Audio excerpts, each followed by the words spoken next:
Hi guys, welcome to my YouTube channel. आज EPFO steno का exam था। First shift का एग्ज़ाम हो चुका है, तो मुझे जो जो एनालिसिस मिला है वो सब मैं आपको बताऊंगी। बस आप मेरे साथ वीडियो में बने रहना। और लास्ट में मैं आपको इग्नू के एग्ज़ाम के बारे में भी बताऊंगी जो कल हुआ था। ठीक है, सबसे पहले हम रीजनिंग की बात कर लेते हैं। रीजनिंग में डायरेक्शन के 2 क्वेश्चन थे, कोडिंग डिकोडिंग से क्वेश्चन आ रहे हैं, पोजीशन मतलब आप सिटिंग अरेंजमेंट कह सकते हो। ठीक है, और हाँ, रीजनिंग में मैथ्स इंक्लूड करिए। और ऐसा ही इन्होंने किस एग्ज़ाम में किया था, जो अभी एलडीसी का एग्ज़ाम हुआ है ना, विश्व भारती का, एक तो उसमें और उससे पहले जेएनयू के एग्ज़ाम में भी इन्होंने किया था ऐसा ही। तो ये सेम वही पैटर्न दे रहे हैं, कुछ अलग से नहीं दे रहे हैं। और हाँ, सबसे मेजर क्वेश्चन स्टूडेंट का ये है कि पैटर्न कौन सा आ रहा है, बैंकिंग एसएससी। तो देखो मैक्सिमम पोर्शन आपका एसएससी का आ रहा है उसमें, ये याद रखना। बैंकिंग पैटर्न के 1 से 2 क्वेश्चन। तो रीजनिंग में बैंकिंग पैटर्न के कौन से क्वेश्चन होते हैं, रीजनिंग में बैंकिंग पैटर्न के आपका अलग से आएगा ना, तो सिटिंग अरेंजमेंट ही आएगा। और जो मैं आज एक आंसर की आपको सॉल्व करवाऊंगी रीजनिंग की, उसके पैटर्न को उसको भी ज़रूर देखना। उसमें मैं कुछ पैटर्न बता रही हूँ, वही पैटर्न आएगा, कुछ भी नहीं आना अलग से। ठीक है, तो फालतू में टेंशन मत लो कि क्या आ रहा है क्या नहीं आ रहा है। बिल्कुल ऑथेंटिक आपको मैं एक रिव्यू दे रही हूँ। उसके अलावा हम बात करते हैं जीके की। और हाँ, रीजनिंग के लिए मैं ये बता दूँ, रीजनिंग इजी टू मॉडरेट है, कोई हाई लेवल की नहीं आ रही है। ठीक है, आप इजीली कर लोगे। और सब टॉपिक से 2-2 क्वेश्चन आ रहा है आपके रीजनिंग में। ठीक है, हम जीके की बात करते हैं। जीके में करंट के 2 क्वेश्चन आ रहे हैं, और वो भी 2022 के आ रहे हैं, नवंबर के। ठीक है, नवंबर सितंबर नवंबर के आ रहे हैं। ठीक, और हाँ, मैच देखो, वो मैचिंग वाले क्वेश्चन हमने करे थे, जिसने मेरी आंसर की देखी होगी मेरे उसमें चैनल पे, तो देख लिया होगा। मैचिंग वाले से तो पहले भी दे रहा था एनटी, और आज भी वही क्वेश्चन दे रहा है। ठीक है, उसके अलावा साइंस से मैक्सिमम क्वेश्चन आ रहे हैं आपके, साइंस से। ठीक है, यूनिट पूछ रहा है, 8 से 10 क्वेश्चन आपके साइंस से आ रहे हैं। स्टैटिक से आपका क्वेश्चन आ रहा है। ये सब टॉपिक मैं आपको बता चुकी हूँ। एनटीए पैटर्न ये ही होता है। आप इससे पहले जेएनयू का देखो, विश्व भारती का देखो, इग्नू में भी आया है। ठीक है, तो वो स्टैटिक से क्वेश्चन पूछा है, करंट से 2 से 3 क्वेश्चन पूछा है वो आपसे। ठीक है, और हाँ, मैं आपको ये बता दूँ, पॉलिटी से और ज्योग्राफी से भी क्वेश्चन आया है।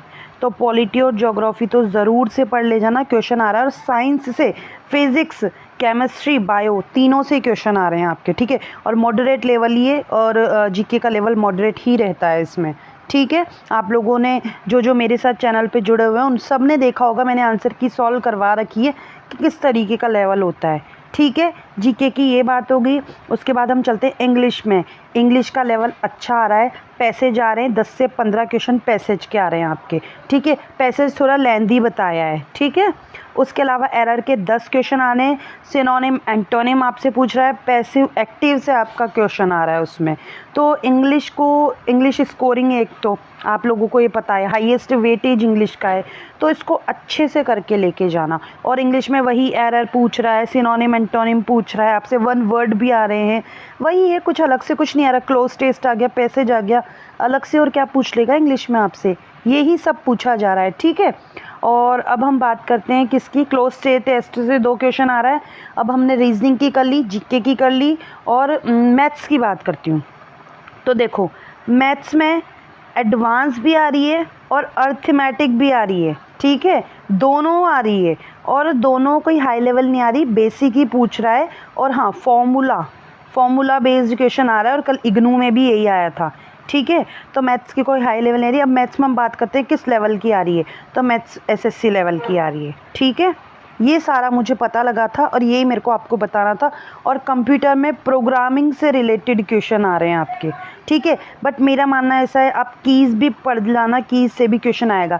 अभी सेकंड शिफ्ट का बाकी है स्टेनो का होना, तो उसका भी मैं आपसे रिव्यू ले लूँगी, किसी से एनालिसिस ले लूँगी, और फिर आपको मैं उसका भी बताऊँगी। उसके बाद हम ईपीएफओ एसएसए के लिए अलग से देखेंगे कि अब हमें कौन कौन से टॉपिक पढ़ने हैं, क्योंकि अभी हाल ही में देखो एनटीए ने कौन कौन से एग्ज़ाम करवाए। जेएनयू का करवा दिया उसने, विश्व भारती का करवा दिया, स्टेनो का करवा रहा है आज, इग्नू का। ये 4 एग्ज़ाम से पक्का पता लग जाएगा आप लोगों को कि वो किस तरीके का पैटर्न पूछ रहा है। और पैटर्न बिल्कुल भी चेंज नहीं है, सेम पैटर्न है। और हाँ, स्टेटमेंट बेस्ड क्वेश्चन पूछ रहा है वो, ऐसा स्टूडेंट ने बताया है। ठीक है। तो ओवरऑल पेपर को कह सकते हैं इजी टू मॉडरेट आपका पेपर है। ठीक, टॉपिक भी मैंने आपको बताए हुए हैं ना, उन्हीं टॉपिक से आ रहा है। स्टैटिक से जो टॉपिक बता रहे हैं उसी से क्वेश्चन आ रहा है, तो देख लेना, आप मेरे साथ बने रहो और भी मैं आपको इन्फॉर्मेशन देती जाऊंगी। तो कुछ भी क्वेरी है और जिनका हाँ एग्ज़ाम हुआ है वो एक बार वापस से कमेंट बॉक्स में कमेंट करके, अगर उन्हें टॉपिक याद हो मैथ्स वगैरह के, तो टॉपिक, हाँ मैथ्स के topic, 1 minute, time and work से आया था और CI से आया है आपका, और इसके अलावा एक और कौन सा था, सिंप्लीफिकेशन। ये टॉपिक तो मुझे अच्छे से बताया, जो स्टूडेंट ने बताया वो, और हाँ वर्ग से, व्रत से, इनसे क्वेश्चन आ रहा है आपका। ठीक है, और ये क्वेश्चन उसने JNU में भी पूछे थे इनसे। तो ऐसा नहीं है कि एडवांस मैथ से क्वेश्चन नहीं आएगा, आ रहा है एडवांस मैथ से, अर्थमेटिक एडवांस दोनों आ रही है। ठीक है, और बाकी कुछ इन्फॉर्मेशन मिलती है तो मैं आपको ज़रूर बताऊंगी। वीडियो को शेयर करना, जो न्यू स्टूडेंट है वो चैनल को सब्सक्राइब करना, और जो मैं आंसर की सॉल्व करवा रही हूँ वो तो ज़रूर से कर लेना। ठीक है, मिलते हैं नेक्स्ट वीडियो में। Till then keep learning, keep revising, bye bye.